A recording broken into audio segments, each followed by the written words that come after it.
Les simulations de ce cours, on va les faire grâce à l'outil appartenant à Cisco Packet Tracer. Donc, comme vous voyez, nous avons plusieurs types de périphériques. Donc, on a l'embarras du choix pour choisir les périphériques dont on a besoin. Et pour cette première simulation, je vais essayer de vous parler d'adresse IP toujours. Donc, par exemple, on avait dit qu'on peut déployer un réseau entre les ordinateurs qui se trouvent dans le même emplacement géographique.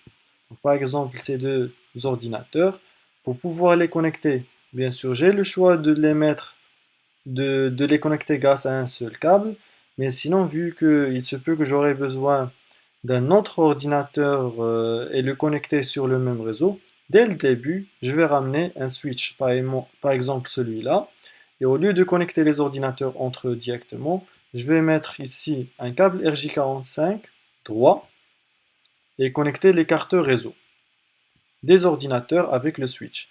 Donc pour créer un réseau local, nous avons différents types de câbles et chez les entreprises, on utilise souvent des câbles qu'on appelle Ethernet. Ces câbles Ethernet, il y en a deux types pour déployer le réseau local. Il y a les câbles droits et les câbles croisés. Les câbles droits, ça permet de connecter deux équipements qui ne sont pas de même type. Par exemple, ordinateur, switch et routeur. Sinon, si on avait un deuxième switch et qu'on voudrait le connecter à notre premier switch, on aurait dû utiliser le câble croisé. Et voilà, genre ce câble croisé qui va connecter ces deux switches-là. Par la suite, si on voudrait assurer la communication entre les ordinateurs de ce réseau local avec un ordinateur d'un autre réseau local, donc je vais supprimer ce switch parce que j'en ai pas besoin. Donc déjà ici, je vous dis que pour utiliser plusieurs fois le même périphérique, au lieu d'appuyer ici et choisir le périphérique comme ça et de le mettre ici comme ça, je vais appuyer sur CTRL, choisir le périphérique et en mettre assez dont j'en ai besoin. Pareillement pour n'importe quel périphérique dont j'ai besoin plusieurs fois. Je ne vais pas le choisir autant de fois que j'en ai besoin. Je vais le choisir une seule fois. Mais avant de le choisir, j'appuie sur CTRL et je choisis l'équipement et j'en crée autant que j'en ai besoin. Sinon, pour le deuxième réseau local, je dois ramener un deuxième switch. Toujours ce premier-là, par exemple. Je connecte les ordinateurs à ce switch. Je dois choisir un câble droit plusieurs fois. Donc, je vais appuyer sur CTRL. Je choisis le câble droit et je le connecte via les faces Ethernet qui sont des cartes réseau qui nous permettent de mettre un ordinateur dans un réseau local.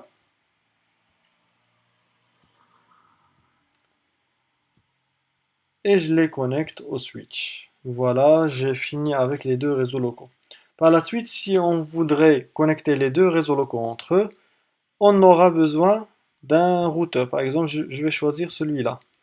Et par la suite, je connecte le routeur au switch. Toujours CTRL avant de choisir le câble puisque j'en aurai besoin plusieurs fois. Première interface Ethernet. Et puis la deuxième interface Ethernet avec le deuxième switch. Donc comme vous avez remarqué, il y a des faces Ethernet, il y a des giga Ethernet, il y a même de l'Ethernet. C'est toujours de l'Ethernet, mais la différence c'est la bande passante. La bande passante de gigabit Ethernet, c'est 1 giga par seconde, c'est ça la bande passante théorique. Pour le face Ethernet, ça fait 100 mégas, et pour l'Ethernet, ça fait 10 mégas. Donc là, physiquement, j'ai connecté tout le monde. Là, j'ai deux réseaux locaux. Voilà le premier et voilà le deuxième. Donc pour assurer la communication entre les différents équipements d'un même réseau local, il faut se choisir des adresses IP.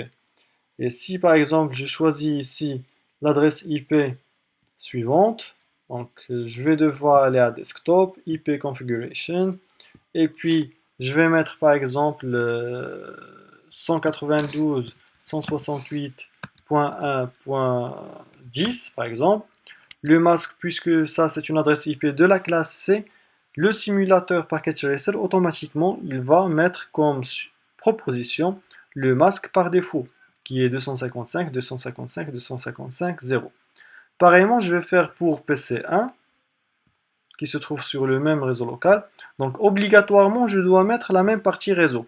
La partie réseau de cette première adresse IP, c'est tout ça.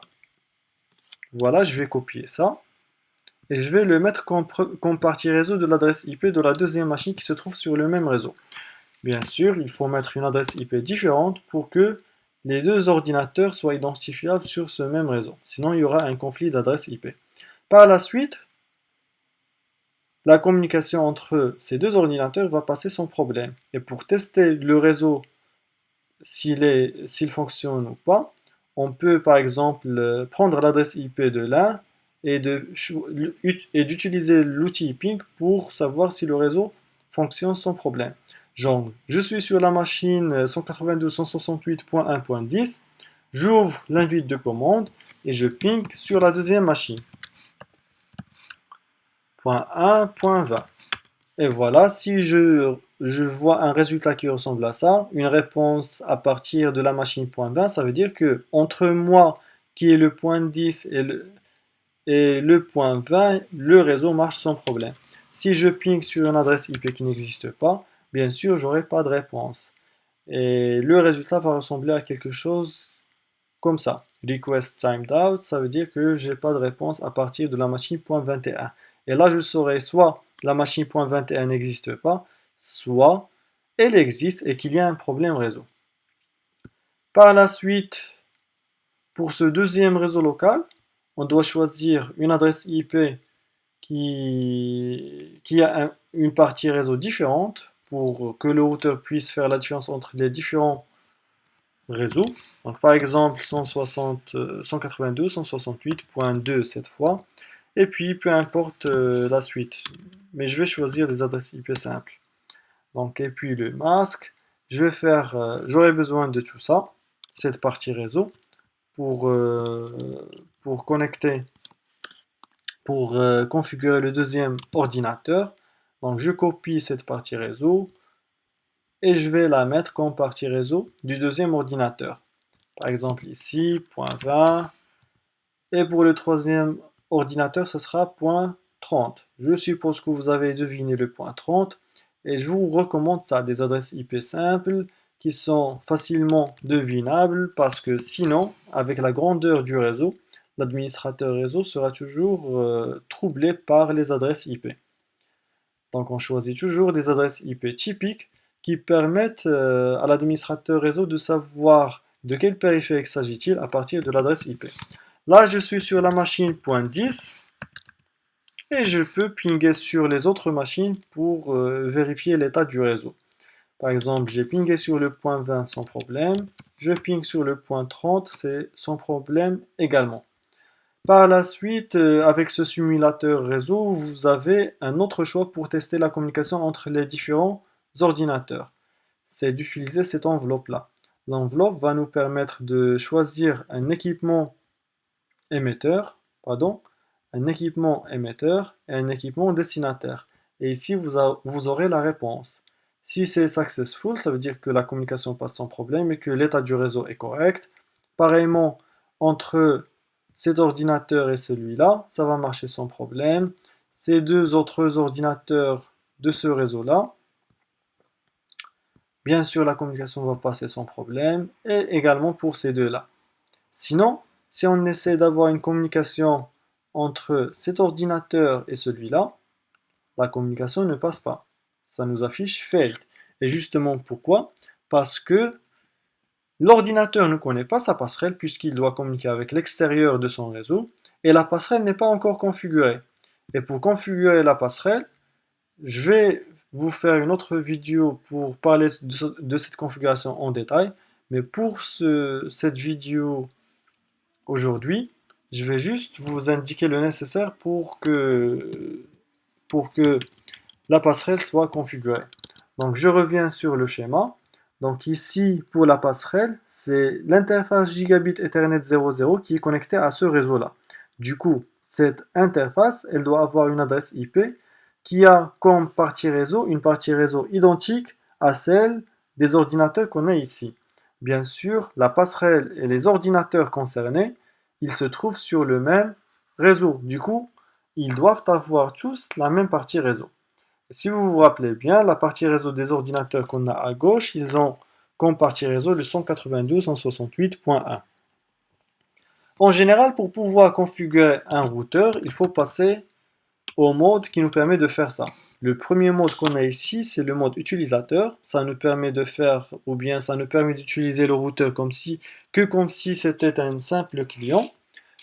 Ici, avec la commande enable, on peut passer au mode privilégié. Avec le dièse, on sait qu'on a des privilèges pour utiliser le routeur. Et en général, dans ce mode-là, on vérifie la configuration du routeur. C'est-à-dire, on a des commandes qui nous permettent d'afficher le paramétrage de notre routeur. Sinon, pour configurer un routeur, il faut taper la commande suivante, configure terminal. Si on est intéressé par la configuration d'une interface donnée, je tape la commande interface gigabit Ethernet, donc je peux utiliser la tabulation pour compléter la commande. Donc si ça a complété gigabit Ethernet, ça veut dire qu'après interface, il n'y a que gigabit Ethernet qui commence par GI. J'indique l'identifiant de l'interface et par la suite, je lui affecte une adresse IP grâce à ça, la commande IP adresse. Bien sûr, elle doit avoir la même partie réseau que les deux autres ordinateurs. Et en général, la première adresse IP disponible dans une plage d'adresse IP, on l'affecte à la passerelle de ce réseau. J'indique le masque et j'active l'interface. No shutdown. Et voilà, elle est up. Maintenant, l'ordinateur, il doit pouvoir communiquer, ou bien les ordinateurs de ce réseau doivent pouvoir communiquer avec leur passerelle. Donc on peut tester ça, mais ici nous avons de l'orange. L'orange, ça veut dire que le port n'a pas toujours démarré. C'est vrai que réellement ça prend du temps, mais quand on a ce genre de situation, on peut faire passer le temps rapidement. Donc je clique plusieurs fois sur ce forward time pass ou bien fast forward time. Et ça me permet d'avoir la configuration, ça me permet de pouvoir rapidement tester notre configuration. Donc pour le ping, je peux le tester grâce à la commande ping, comme je peux utiliser juste cette enveloppe. Voilà, successful. Pour le gigabit Ethernet 0.1, je vais faire pareil. Tout d'abord, je vais sortir de ce mode de configuration. Interface gigabit Ethernet 0.1. Et puis IP adresse, la partie réseau de ce côté-là, c'est 192.168.2. Et puis je vais mettre la première adresse IP disponible dans cette adresse réseau pour le routeur. Et j'active cette interface. Rassurez-vous, il y aura d'autres vidéos pour vous expliquer comment on configure le routeur. Mais pour l'instant, je vais faire juste le nécessaire pour réussir cette communication. Alors par la suite, les ordinateurs de ce réseau local doivent pouvoir communiquer avec les ordinateurs de ce réseau local. Mais toujours, on ne peut pas avoir une communication entre des ordinateurs de différents réseaux. Pourquoi? Parce que tout simplement, les ordinateurs ne connaissent toujours pas leur passerelle. Du coup, il va falloir configurer la passerelle de chacun des ordinateurs qu'on voudrait qu'ils puissent communiquer avec l'extérieur.